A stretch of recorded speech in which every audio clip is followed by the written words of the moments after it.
নমস্কার বন্ধুরা, সোমা মিষ্টি পাঁচমিশালি ব্লগ নিয়ে চলে এসেছি একটি নতুন ভিডিও। যেই ভিডিওটা হচ্ছে কুমড়ো মানে ফুলের কী কী রেসিপি হয় সেটাই তোমাদেরকে দেখাচ্ছি। আমি যেটুকু জানি আর কি, আমি কুমড়ো ফুল দিয়ে 3টে রেসিপি বানাচ্ছি। এক হচ্ছে কুমড়ো ফুলের চচ্চড়ি, এক হচ্ছে কুমড়ো ফুলের বেগনি, আর এক হচ্ছে কুমড়ো ফুলের বড়া। এই 3টে রেসিপি আমি আজকে তোমাদের সাথে শেয়ার করছি। দেখো এখানে গাছে কত কুমড়ো ফুল ধরেছে।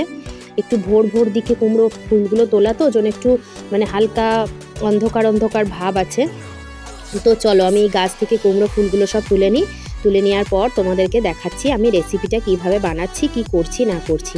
তোমাদের আমার পুরো ভিডিওটা ভালো লাগলে অবশ্যই একটা লাইক করবে, কমেন্ট করবে, আর তোমরা সবাই আমার পাশে থাকবে। দেখো আমি ফুলগুলো তুলে নিয়ে এসেছি বাড়িতে। এবার ফুলগুলো আমি কি করে ছাড়াচ্ছি সেটা তোমরা দেখে নাও। প্রথমে খানিক সবুজ সবুজ ডাটের মতো থাকে, সেগুলো ফেলে দিতে হয়। ভেতরে একটা হলুদ মতো অংশ থাকে, সেটাকেও ছাড়িয়ে ফেলে দিতে হয়। আমি প্রথমে এইভাবে কুমড়ো ফুলগুলো থেকে কুমড়ো ফুলটা আর কি পরিষ্কার করে নেব আর দেখে নেব। অনেক সময় তো কুমড়ো ফুলের ভেতরে পোকা থাকে, ওটা ভালো করে দেখে নিতে হবে পোকা আছে কি না।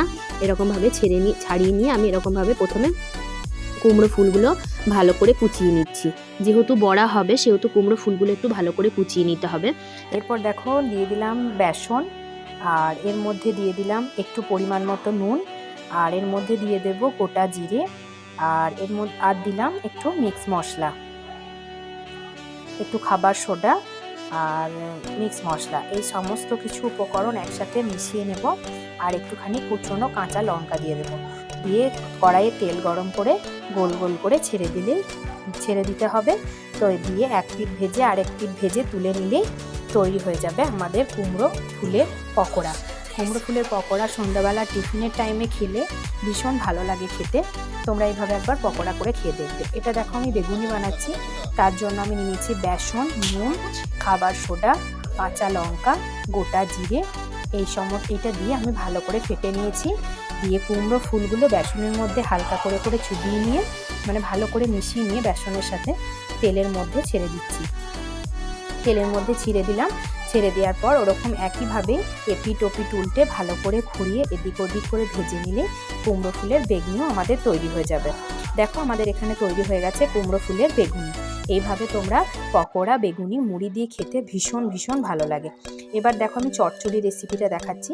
তাই নিয়েছি কুমড়ো, আর এর সাথে একটু মূলো আর বেগুন কুচিয়ে নিয়েছি। এভাবে কুমড়ো ফুলের সাথে মানে বেগুন আর মূলোটা কুচিয়ে নিতে হবে। দেখো কড়াই তেল দিয়ে দিয়েছি, 5 ফোড়ন দিয়ে দিয়েছি, আর লঙ্কা দিয়ে দিয়েছি। বেগুনি আর পকোড়া রেসিপি দেখালাম ঠিক কথাই, কিন্তু বেগুনি পকোড়ার থেকে এই চচ্চড়িটা যদি বানিয়ে খাও তাহলে উপকারিতা আরও বেশি। কুমড়ো ফুলের আছে পর্যাপ্ত পরিমাণে ফসফরাস, ক্যালসিয়াম, ভিটামিন। তারপর জানো এই ফুলটাও অনেক মানে আমাদের শরীরে গেলে না অনেক রোগের বিরুদ্ধে লড়াই করতে আমাদেরকে সাহায্য করে। দেখো আমি মানে ফুলগুলো ভালো করে ধুয়ে নিয়ে আমি কড়াইয়ের মধ্যে দিয়ে দিয়েছি। এটাতে আমি এখন নুন দেবো না, ঢাকা দিয়ে রাখবো। দেখো এখান থেকে জল বেরোচ্ছে, ওই জলের মধ্যে ওই আলু মূলো যেগুলো ছিল একটু সেদ্ধ হয়ে যাবে। এরপর আমি ওর মধ্যে নুন, হলুদ, বিভিন্ন মশলা দেবো। দেখো আমি দিয়ে দিলাম হলুদ, নুন দিয়ে দিলাম।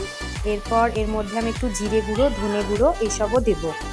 আর এই কুমড়ো ফুল এটা ধনে গুঁড়ো দিচ্ছি, মানে শরীরে জানো তো ব্যাকটেরিয়া মানে ফাঙ্গাসের মতো সমস্ত সমস্যা মানে দূর করতেও সাহায্য করে এই ফুল। দেখো আমি দিয়ে দিয়েছি মশলাগুলো, দিয়ে ভালো করে মিশিয়ে নিচ্ছি। এই বাটিতে আমি সর্ষে একটু মানে গুলে রেখেছিলাম, ওই সর্ষে বাটা মানে সর্ষে বেটে একটু ধুয়ে রেখেছি, ওই সর্ষে বাটার ধোয়ার জলটা আমি এর মধ্যে দিয়ে দেবো। সর্ষে বাটা চচ্চড়িতে সর্ষে বাটা দিলে চচ্চড়ির স্বাদটা একটু খুবই মানে বেড়ে যায়, ভালো লাগে আর কি। আর জানো এই কুমড়োর ফুল আমাদের না পেটে মানে বদহজম, গ্যাস এসব দূর করতেও সাহায্য করে, মানে শরীরটাকে খুব ভালো রাখে আর কি কুমড়োর ফুল। দেখো আমি এখানে দিয়ে দিয়েছি, আর একটু মিষ্টি দিলাম। চচ্চড়িতে একটু মিষ্টি দিলে ভালো লাগে খেতে। এই সমস্ত কিছু দিয়ে আমি একবার ঢাকা দিয়ে রেখে দেবো কিছুক্ষণ, মানে যাতে জলটা টেনে নেয়।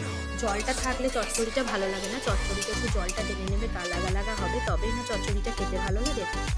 তার জন্য আমি ঢাকা দিয়ে রেখেছিলাম। দেখতে পাচ্ছ তোমরা অনেকটা জলই টেনে নিয়েছে চচ্চড়িটা থেকে। তোমরা এইভাবে একবার বাড়িতে চচ্চড়ি বানিয়ে খেয়ে দেখবে, তোমাদের খুব খুব ভালো লাগবে। সবাই ভালো থেকো।